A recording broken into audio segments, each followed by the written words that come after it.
Donc, à part le conteneur, il y a aussi le conventionnel. Le conventionnel, c'est le contraire de la conteneurisation. On dit que la marchandise est embarquée ou débarquée en conventionnel, c'est-à-dire qu'il n'y a pas, qu'elle n'a pas été emportée dans un conteneur. Elle est embarquée nue dans le bateau. Donc le contraire de conteneurisation, c'est conventionnel. Donc quand la marchandise est en conventionnel, on change de tarification, manutention. Là, c'est le barème géré par le SEMPOS et par le SATS qui gèrent ensemble ce barème-là. Le SEMPOS, c'est le syndicat des entreprises de manutention des ports du Sénégal. SATS, c'est le syndicat des auxiliaires de transport du Sénégal. Le SATS n'existait pas il y a longtemps, il n'existait pas. C'était le SEMPOS qui s'appelle le SEMPAO au temps colonial, syndicat des entreprises de manutention des ports de l'Afrique occidentale, c'est-à-dire de l'Afrique de l'Ouest. Non le tout d'autre. Nous avons indépendance, les pays indépendants sont retirés, le Sénégal a changé le nom. Au lieu des PAO, des ports de l'Afrique de l'Ouest, des ports du Sénégal. C'est le SEMPOS qui gérait, le seul syndicat qui gérait la tarification. Les entreprises étrangères qui jouent sur la manutention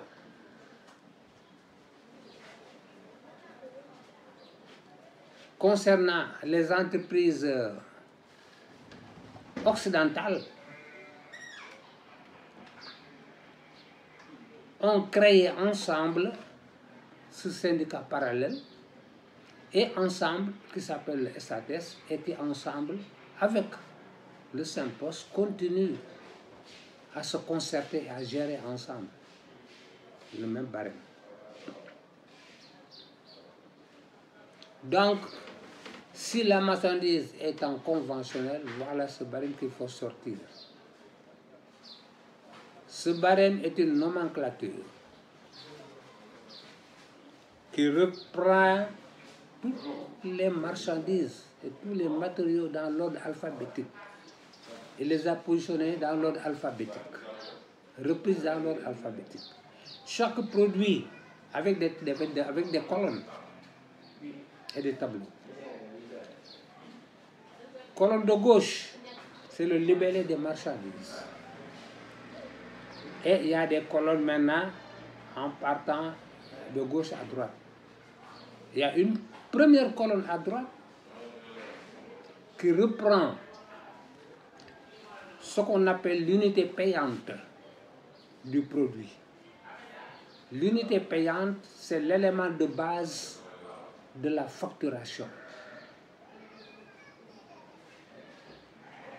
Cette colonne reprend les unités payantes qui sont appliquées et qui répondent à une tarification. Vous voyez, tous les produits n'ont pas la même unité payante. Il y en a qui sont facturés au poids, selon leur poids, à la tonne. Et pour ces produits, on a mis dans cette colonne T.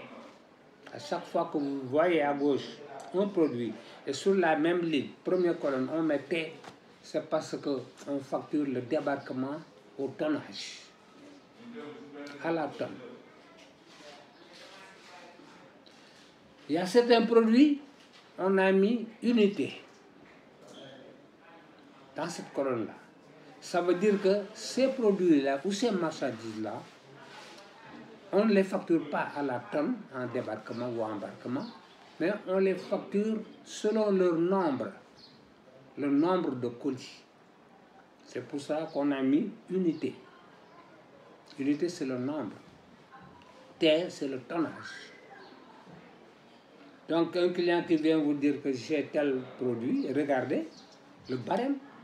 Si on a mis unité, demandez-lui quel est le nombre de ces unités-là. Il vous donne le nombre, c'est ce nombre-là qui répondra à la position tarifaire. Il y a d'autres produits pour lesquels, à cette colonne, on a mis mètre cube. Ça veut dire que ces produits-là sont facturés au volume. Vous ne pouvez pas facturer ce produit si vous n'avez pas le volume. Ça, c'est la première colonne. La deuxième colonne, toujours de gauche vers la droite, on a mis position tarifaire. Manutention. Manutention, position tarifaire, là, ce sont des chiffres qu'on a mis. Donc, vous verrez, vous conviendrez avec moi que chaque produit a sa position tarifaire. C'est pour cela que moi, j'interdis à tout facturier ou bien tous ceux qui font des cotations pour des clients de facturer sans regarder le barème. Nul n'est connaisseur. C'est le barème qui guide tout le monde. Vous avez un produit, vous l'avez normalement cité. En face, il y a l'unité payante qui dit que c'était à la tonne. La position tarifaire qui vous dit que la position, c'est le code 138, par exemple. Le code 138 là correspond à un tarif qui va être facturé à la tonne, selon ce que le barème a dit. Tout à fait derrière, vous verrez que code 138, il y a un tableau récapitulatif qui vous dira que tout produit ayant la position tarifaire, code 138 à la tonne, le code 138 correspondra à 13 138 francs. Et si vous avez le tonnage, vous le multipliez par le tonnage. C'est pour cela que je dis que toujours, nul n'est connaisseur, ayez votre barème sous les yeux. Et le connaissement aussi à côté.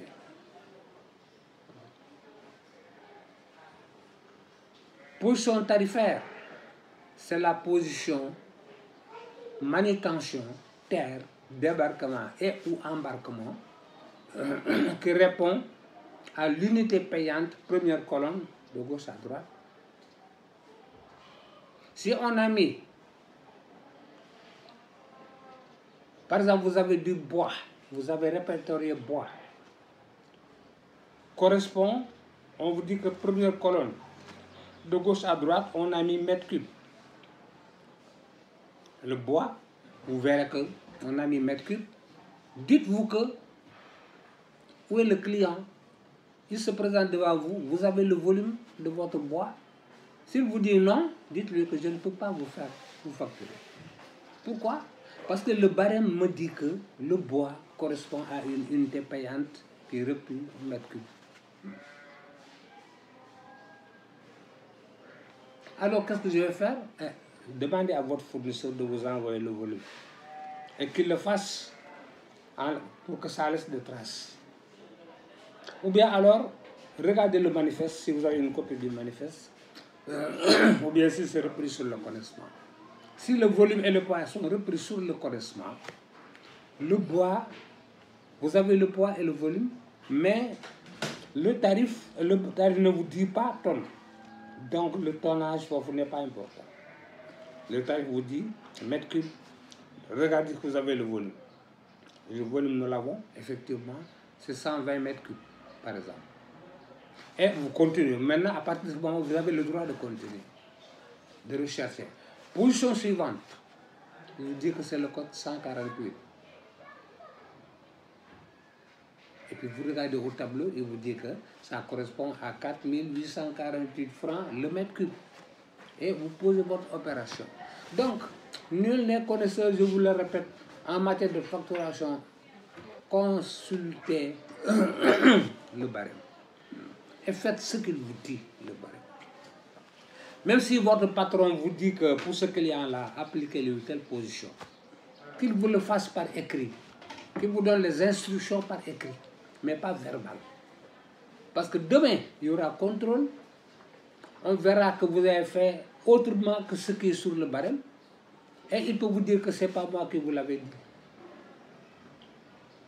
Si la position qu'il vous recommande d'appliquer est moins chère que le barème, dans 1 an, 2 ans, il y a contrôle, on vous dira que le client vous a donné quelque chose, vous avez faussé la facturation. Or, c'est un patron qui vous avait donné les instructions, mais des instructions verbales, il faut les éviter. En matière de technicien en facturation, que vos supérieurs vous donnent toujours des instructions par écrit. C'est ce qui fait que vous ne devez pas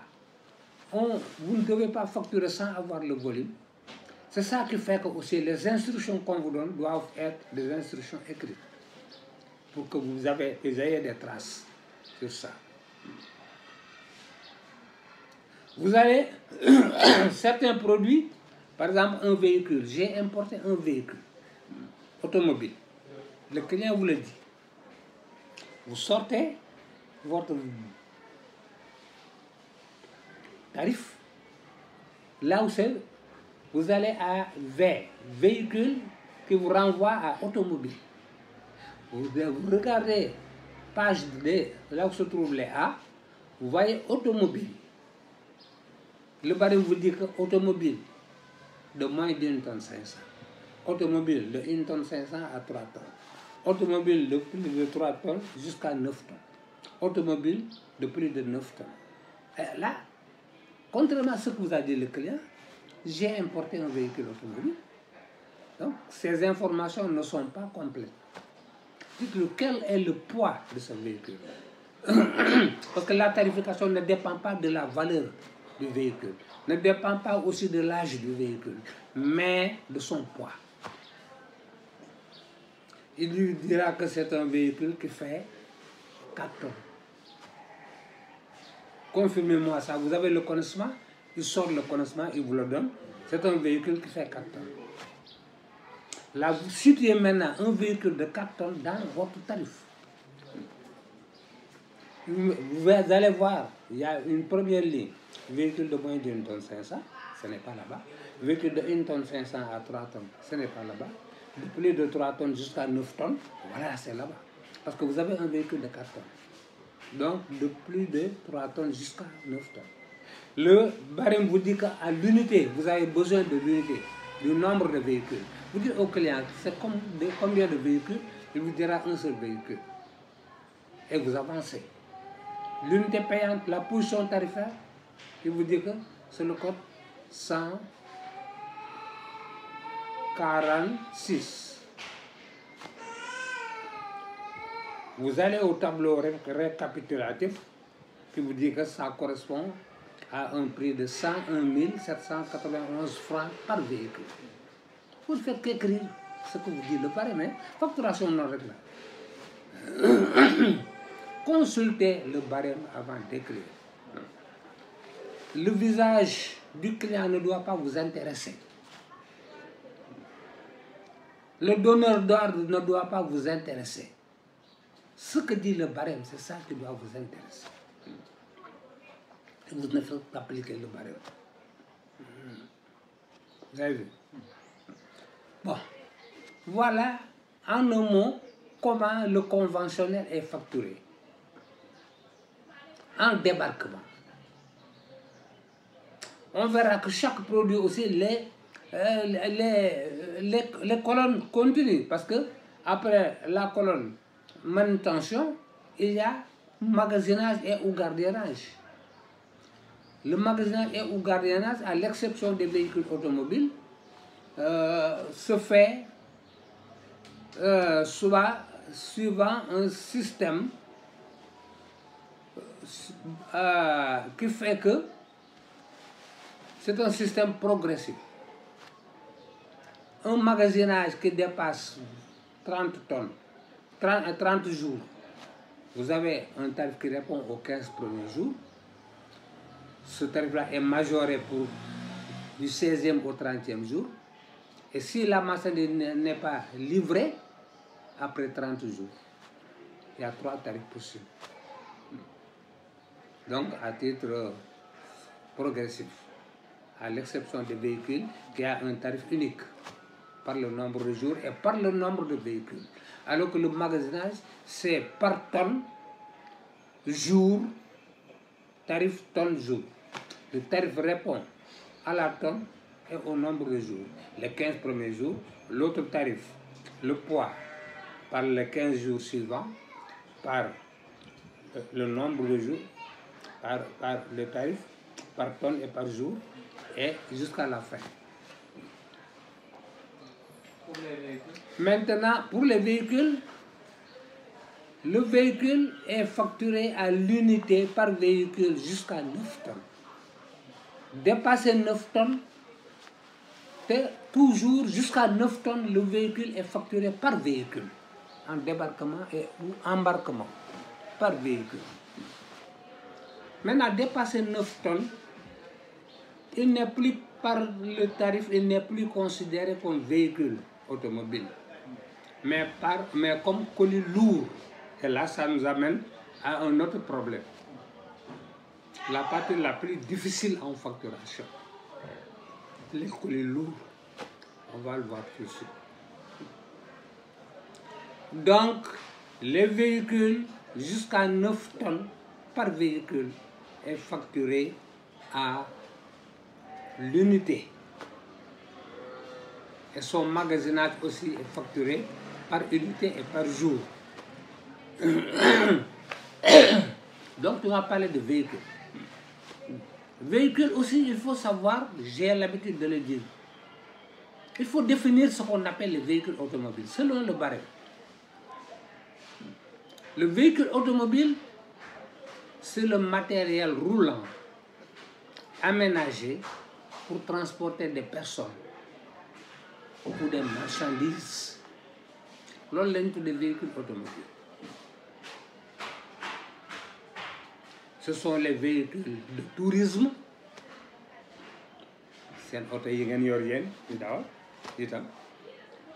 Les cars, les mini-cars, les bus, qui sont aménagés pour transporter des personnes.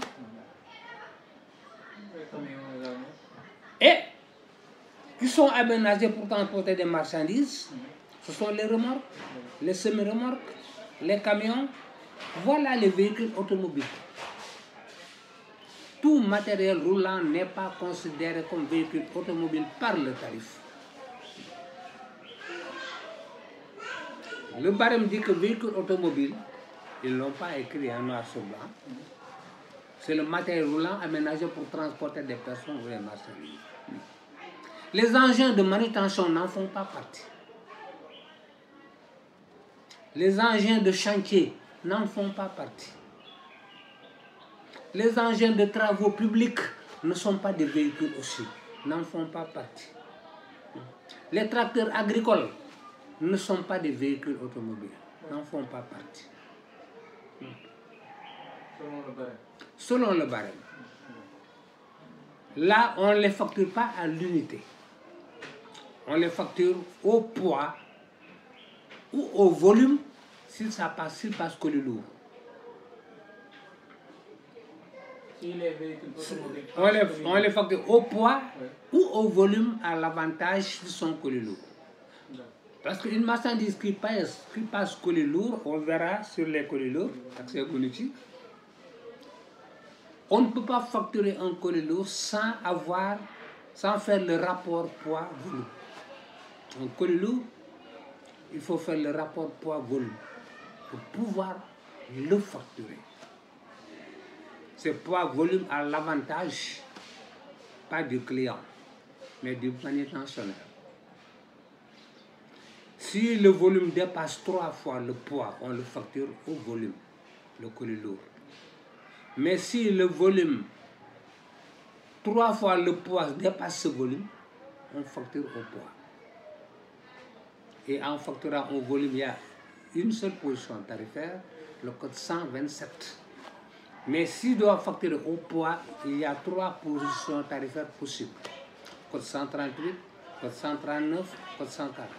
Donc, pouvez-vous répéter donc, si le volume dépasse 3 fois J'ai dit qu'on a parlé de véhicules automobiles, la question que vous m'avez posée, et j'ai voulu être très clair, parce que véhicule automobile, c'est le matériel roulant aménagé pour transporter des personnes ou des marchandises.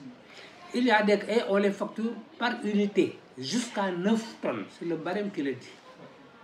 Et dépasser 9 tonnes, le barème vous dira que allez-y voir ça au colis lourd.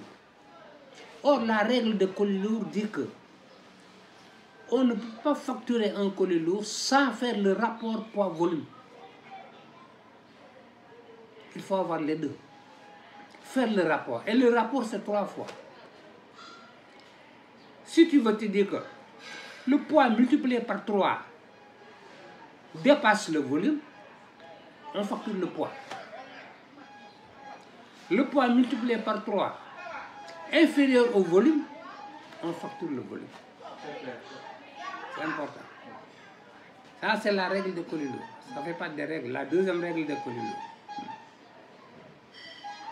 Donc, véhicule non levé. Manière, tout n'est pas véhicule, tout matériel roulant, des roues avec un volant n'est pas automobile. Il y a les engins de travaux publics qui ne sont pas véhicules automobiles, les engins de chantier, les engins de manutention, les tracteurs agricoles qui travaillent dans les champs, ce ne sont pas des véhicules automobiles. Là, facilement, ça passe que le lourd. On va y venir. Donc, voilà, en gros, le conventionnel. Maintenant, dans les... Quoi? On doit parler quoi, des colis lourds. Oui.